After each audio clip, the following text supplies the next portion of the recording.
In this video, I'm going to show you how to connect Canva to Notion. Now, the first thing I must tell you is that you can't actually directly connect Canva to Notion. However, you can embed it, which is essentially the same thing. So let me show you how this is done. First, you want to go to your Canva, and of course, you want to find your design you would like to embed or connect to Notion. So I have a completely random design over here. I'm just going to click on Share at the very top right. And then you want to click on See All over here at the bottom right of this window.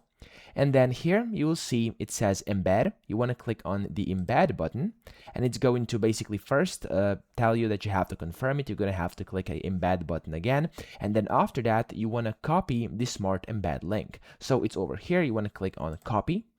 And then once you do that, you want to go ahead and go back to your Notion. You want to open up a page you would like to basically embed to. And then you simply want to right click and then type in embed.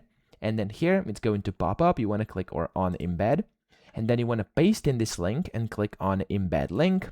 And then in a few seconds, your design is going to appear in here inside Notion from Canva. So that's pretty much it. I hope this video helped you out. If it did, please subscribe to the channel and help me out as well.